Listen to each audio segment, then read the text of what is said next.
Ceci est un livre audio autogénéré par Google. La philosophie en commun. Collection dirigée par Stéphane Doyer, Jacques Poulain, Patrice Vermeyren. Nourri trop exclusivement par la vie solitaire de la pensée, l'exercice de la réflexion a souvent voué les philosophes à un individualisme forcené, renforcé par le culte de l'écriture. Les querelles engendrées par l'adulation de l'originalité y ont trop aisément supplanté tout débat politique théorique. Notre siècle a découvert l'enracinement de la pensée dans le langage. S'invalidait, et tombait du même coup en désuétude cet étrange usage du jugement où le désir de tout soumettre à la critique du vrai y soustrayait royalement ses propres résultats. Condamnées également à l'éclatement, les diverses traditions philosophiques se voyaient contraintes de franchir les frontières de langue et de culture qui les enserraient encore. La crise des fondements scientifiques, la falsification des divers régimes politiques, la neutralisation des sciences humaines et l'explosion technologique ont fait apparaître de leur côté leur faillite, induisant à reporter leurs espoirs sur la philosophie, autorisant à attendre du partage critique de la vérité jusqu'à la satisfaction des exigences sociales de justice et de liberté. Le débat critique se reconnaissait être une forme de vie. Ce bouleversement en profondeur de la culture a ramené les philosophes à la pratique orale de l'argumentation, faisant surgir des institutions comme l'école de Korčula, Yougoslavie, le Collège de philosophie, Paris, ou l'Institut de philosophie, Madrid. L'objectif de cette collection est de rendre accessibles les fruits de ce partage en commun, du jugement de vérité.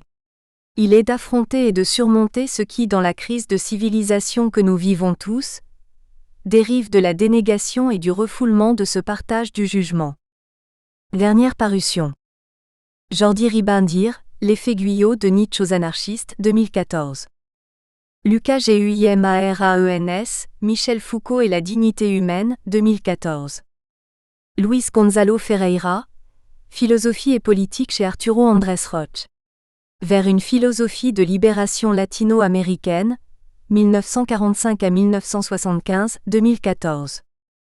Eugenio Correa, La conception techno-économique du temps, 2014. Iwarton Ribeiro, La théorie pragmatique de l'action, 2014. Fabrice Audi Spinoza. Problème de l'idée vraie, 2014. Dédicace à mes amis Jacques Poulain, Stéphane Doyer, Patrice Vermeyren. Préface, la critique philosophique comme pratique d'émancipation transculturelle. La critique philosophique de Zouaoui Bégoura s'exerce dans cet ouvrage comme pratique systématisée d'émancipation intellectuelle, et y déploie l'audace et l'originalité de l'auteur.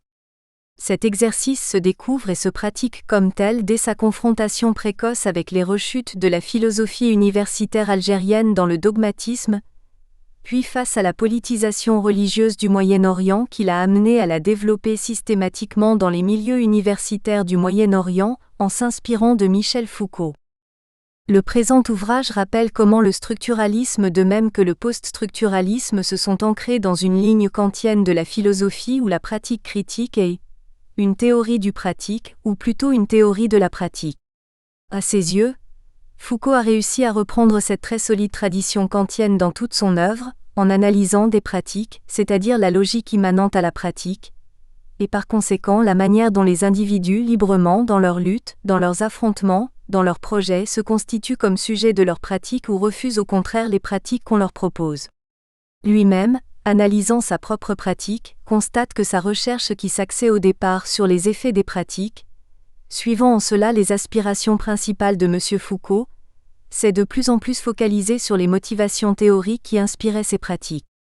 Car l'œuvre de Foucault montre constamment que l'émancipation intellectuelle à l'égard de pratiques qui ne véhiculent que des erreurs anthropologiques est la condition sine qua non de toute émancipation de l'être humain, qu'elle soit sociale, politique ou religieuse. En ce sens, la critique philosophique que Foucault a élaborée sous les aspects de l'épistémologie et de l'anthropologie constitue une condition elle aussi, de cette émancipation et développe, malgré les dénégations qu'il parsème dans son œuvre, une philosophie des Lumières adaptée au temps présent, que ce temps soit celui de la mondialisation néolibérale ou celui des renaissances arabes. L'objet de l'ouvrage de Zouaoui Bégoura est de participer à l'identification, à l'élaboration secondaire et à la mise en œuvre d'une des pratiques émancipatrices rendues possibles par le geste critique accompli par toute l'œuvre de Michel Foucault. Ainsi qu'il le précise, l'idée et le mot de pratique doivent s'entendre en trois sens que signale son œuvre. 1. Elle signifie la pratique d'un savoir tel que l'étude et la recherche en philosophie le fait acquérir. 2. Elle signifie une relation de ce savoir avec des pouvoirs dont il lui revient de prendre conscience non sans difficulté ni interrogation. 3. Elle comporte un aspect de subjectivation qui n'est pas celle d'un sujet donné en amont. L'enjeu de cet ouvrage n'est pas sans être considérable. Il est celui d'une pratique critique émancipatrice au sein du monde de langue arabe. Les analyses présentées ici ne prétendent en être évidemment qu'une ébauche ou un essai, accompli dans sa singularité propre. Il nous dévoile un objet de recherche qui s'est construit peu à peu et ce, pour l'essentiel, à partir de sa dynamique propre. Le processus de son élaboration a suivi plusieurs étapes. Il s'est également déroulé sur plusieurs plans. En tant qu'activité d'écriture, il a notamment inscrit son propos sur plusieurs tables d'écriture. Cette pratique critique s'est centrée au départ sur le moment structuraliste. L'intérêt de l'auteur pour une activité de pensée émancipatrice a trouvé en effet son premier visage dans le structuralisme. Il a donc sa source dans un événement de pensée qui s'est tenu ailleurs. Dans les années 1960, le structuralisme met à mal la vieille Sorbonne, bouscule ses habitudes et entreprend de bouleverser les schèmes représentatifs de la société française ainsi que des sociétés européennes issues de la guerre. Les échos qui en parviennent à Constantine sont la source du présent travail. Ils en donnent le départ sous la forme d'une décision, faire sien en Algérie ce moment et cette crise structuraliste de la pensée française. Cette décision a animé les deux premières recherches de l'auteur. La méthode structuraliste et l'histoire chez Claude Lévi-Strauss répond à cette décision sous deux aspects. Il identifie et reprend de manière ordonnée les concepts clés du structuralisme. Il s'y agit de se donner non seulement une méthode singulière, mais de poser un champ problématique inédit dans la société algérienne. Mais il développe alors à partir de lui, un nouveau champ de pensée et d'investigation. Il transfère moins les puissances critiques que le structuralisme développait, contre les vieux savoirs de la culture européenne qu'il ne cherche lesquels peuvent lui correspondre dans la société algérienne. Il reprend donc autrement le rejet d'une culture linéaire ou d'une hiérarchie entre les cultures. Il cherche à surmonter la référence trop exclusive au modèle linguistique, et à entraîner la reconnaissance philosophique des savoirs des sciences humaines et sociales qui est opérée par le structuralisme dans des dynamiques de portée historique et politique. La méthode structuraliste chez Claude Lévi-Strauss, Maurice Godelier et Lucien Sebag, une étude analytique et critique. Ce second moment de la recherche a renforcé sa façon d'instituer un champ problématique. Il n'est plus construit avec un ensemble de concepts saisis dans l'œuvre de Claude Lévi-Strauss, mais instauré de manière transversale en faisant intervenir les démarches structuralistes de plusieurs auteurs phares du structuralisme français. C. Lévi-Strauss, de nouveau M. Godelier et L. Sebag. Les références scientifiques aux sciences humaines et sociales s'élargissent. Le champ problématique constitué dans le premier mémoire sous la forme d'un réseau de concepts se formalise sur le plan des structures. La recherche s'intéresse à l'appropriation d'une méthode générale. Lévi-Strauss, Godelier et Sebag sont restitués sous forme d'œuvres singulières au sein du champ structuraliste, comme œuvres prêtes à accueillir à côté d'eux des travaux algériens originaux menés selon les mêmes procédures et intentions. Déclenchés par la rencontre avec des philosophes et scientifiques français passés à Constantine, se forge une conviction philosophique personnelle de l'auteur, celle de se constituer un cadre de pensée à partir de ses propres lectures contre les cadres académiques existants. Il se fixe à cette décision de se donner à soi-même cet autre cadre pour penser. Il le fait en s'appropriant dans toute sa compréhension et extension le moment structuraliste comme lieu de travail pour la pensée. Il décide également de lui donner en même temps son équivalent algérien, pour le travail de la recherche philosophique en Algérie. Créer en Algérie le droit et la possibilité de penser selon la méthode structuraliste. La relation de cette décision à l'institution algérienne y est une relation entièrement critique. Elle identifie dans le marxisme officiel et le discours religieux une pure et simple rhétorique formelle dans laquelle ne s'effectue pas de réel travail de pensée. La dimension de la culture arabe continue alors d'habiter son souci de pensée, recherché alors dans la construction d'un cadre de pensée sur le mode structuraliste. Cette dimension y est cherchée en instaurant une relation directe entre les thématiques des œuvres structuralistes françaises avec les questions qui se posent à l'Algérie et qui peuvent y résonner, sans passer par une relation critique aux rhétoriques marxistes officielles ou religieuses. Cette volonté de critique sociale directe trouvera un deuxième souffle dans la rencontre décisive de Z. Bégoura avec l'œuvre de Michel Foucault. Les réticences maintenues à l'égard du modèle linguistique n'avaient pu être levées par l'élargissement de la recherche aux travaux de M. Godelier et de L. Sebag. Accompagnant le souci de lier intimement et directement le travail de pensée aux questions posées par le lieu et l'époque que l'on habite, elle provoque une rencontre décisive avec l'œuvre de Michel Foucault. La volonté de se donner un champ problématique de pensée, mise en œuvre d'abord sur le modèle du structuralisme, prend un nouvel essor avec la question du discours, soulevée par l'œuvre de Foucault. Discours désigne mieux que structure, ce travail tout à fait premier et élémentaire, dont la nécessité se faisait sentir, d'instituer un champ ouvert de relations avec des objets pour les penser. Le travail du structuralisme, qui était encore pris dans les opérations de renversement et de subversion des modèles anciens, fait place ici à un rapport strictement positif susceptible de valoir pour presque tout univers discursif et donc, aussi pour l'ensemble de la culture arabe. Foucault, en plus, y accomplissait, comme le montrera l'incroyable audience des cours au Collège de France, un travail d'éducateur. Il apprenait à tracer des chemins de pensée et de questionnement, par rapport à l'ensemble des discours qu'une époque tient sur elle-même. Le chemin qu'il avait lui-même fait en dehors d'un structuralisme premier, allait vers cette ouverture, cette éducation publique et cette découverte de soi qui accompagne toute tâche d'éducateur au sein d'une société. Deux grandes orientations apparaissent alors. Elles ont dirigé le travail de recherche vers la définition d'une pratique émancipatrice possible, inspirée par l'œuvre de Michel Foucault et visant le monde arabe. 1. Une première orientation y est d'effectuer un travail d'appropriation intégrale, bien plus précise et systématique que celle qui avait été esquissée pour le moment structuraliste, de l'œuvre de Foucault. De comprendre, en suivant les évolutions, le champ de pensée qu'il institue. De traduire, de commenter, de résumer, de vulgariser tous les textes de M. Foucault où cela se joue. De faire connaître ces textes dans le monde arabe. D'en faire un bien commun universitaire de telle sorte que le champ problématique foucaldien devienne un paradigme de travail scientifique pour tous. 2.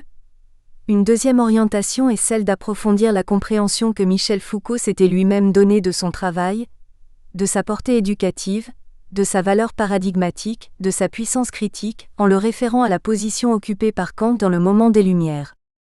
S'impose alors à l'auteur l'objectif de ressaisir les résultats des nombreux travaux menés par Foucault depuis cet enjeu émancipateur kantien, pour les transmettre avec toute leur puissance d'émancipation dans le monde arabe. Avec leur force, liée à la méthode singulière mise en œuvre, de diagnostic du temps présent. Sous cet aspect, ce moment de l'ouvrage ne se tient pas à distance de Foucault. Il se tient tout entier dans l'assimilation. Il se met en état de transférer les instruments de pensée foucaldiens dans la culture arabe, à partir de son appropriation la plus fidèle et la plus profonde et sur la base d'un travail qui ne cessera jamais puisqu'il faudra bien, au fil des années qui vont suivre, prendre la mesure des œuvres inédites, des commentaires qui les éclairent, des débats qui les précisent. La mise en œuvre de la puissance de diagnostic du présent passe par 4 études publiées ici sur la réalité algérienne. Identité et histoire. Une approche philosophique. Ce chapitre effectue le geste foucaldien de parvenir à une ontologie critique de nous-mêmes, à partir de la connaissance des positivités sociales et de l'observation philosophique mise en valeur contre le récit historique de légitimation qui prétend dominer le champ de toute sa problématique. L'islamisation de la connaissance entre savoir et pouvoir.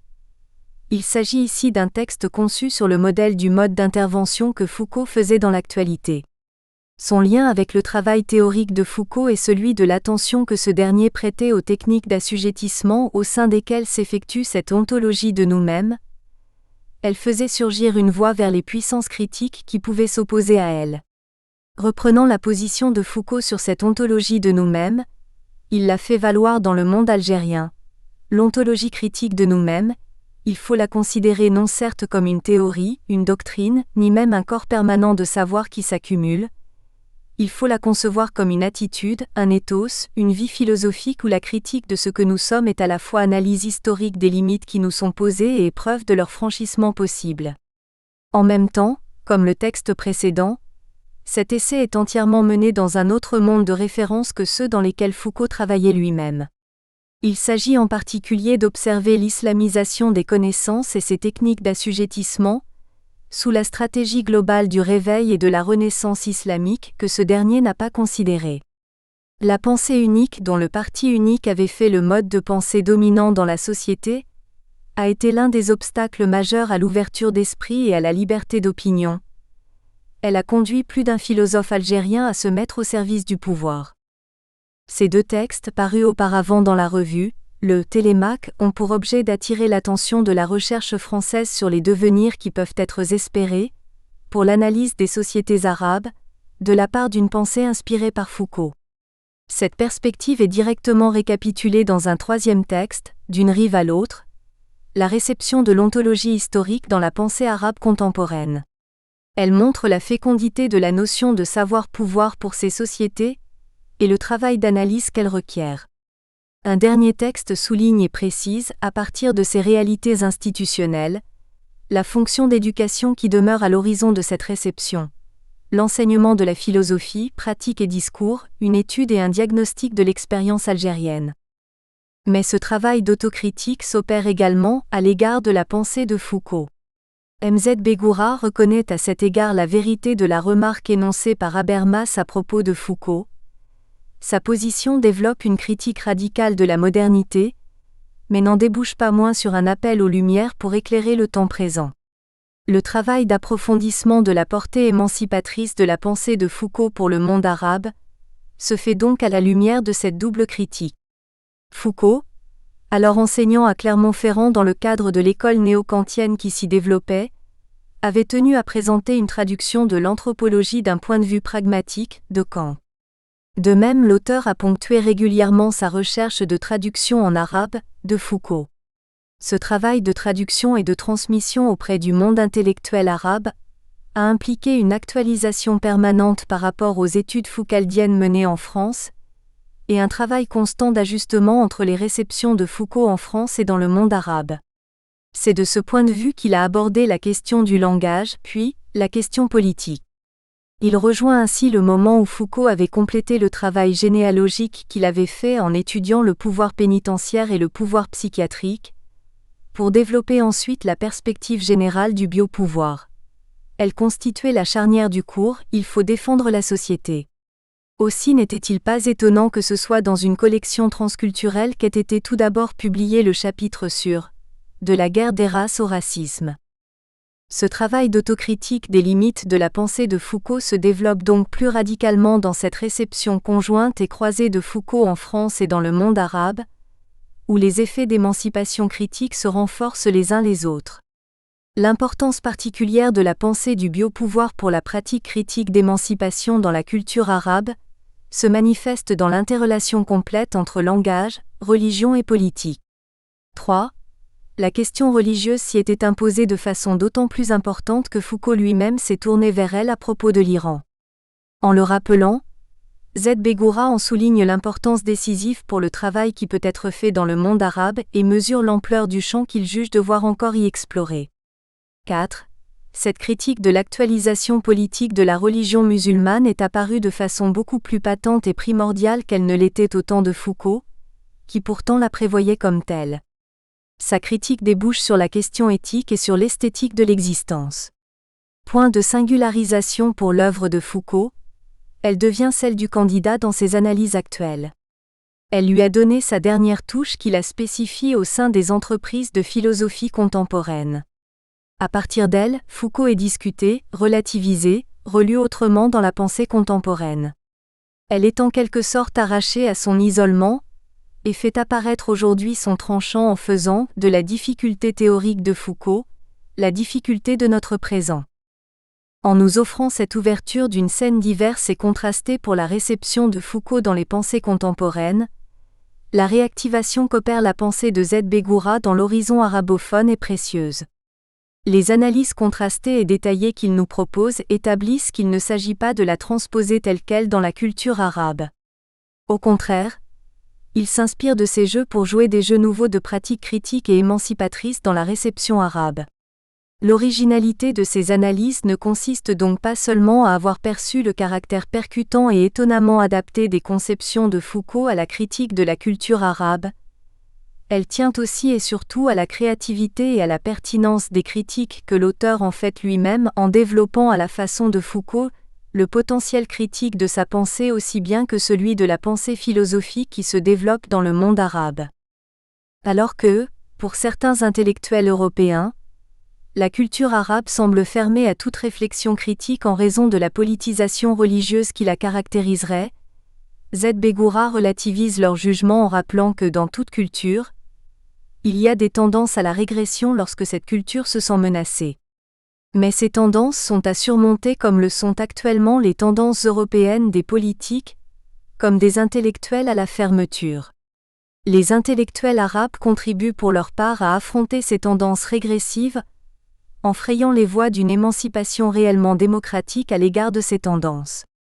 Leur pratique critique d'émancipation contribue ainsi à instaurer l'espace d'une anthropologie transculturelle, où puissent être accueillis les aspects complémentaires des cultures les unes par rapport aux autres et où puisse être exploité le potentiel critique des ressources immenses fournies par les sciences humaines. Avoir l'audace d'y diagnostiquer les faussetés anthropologiques tout autant que d'y reconnaître leur vérité, conditionne la possibilité pour ces cultures de participer aujourd'hui encore à l'action des nouvelles lumières. Cette action est rendue d'autant plus nécessaire que la mondialisation économique a fait surgir ce qu'on peut appeler une guerre des cultures. Le développement interculturel s'y avère en effet tributaire de la façon dont ces cultures permettent de surmonter la neutralité des descriptions et des résultats des sciences humaines, en y intégrant ces pratiques philosophiques et critiques, ainsi que le jugement que chacun est aujourd'hui contraint d'opérer pour adopter la forme culturelle de vie qui lui semble pouvoir et devoir convenir à tous. En transformant ainsi l'émancipation intellectuelle en condition de vie sociale et culturelle, les pratiques critiques d'émancipation s'avèrent aujourd'hui constituer un moment incontournable de l'appropriation par chacun de sa propre culture et de la culture des autres. Aussi faut-il savoir gré à Z. Bégoura de ne pas hésiter à marteler cette vérité présente avec tant d'audace et d'acuité tout au long de cet ouvrage. Jacques Poulain. Université de Paris 8, chaire UNESCO. De philosophie de la culture et des institutions. 1. Identité et histoire, une approche philosophique.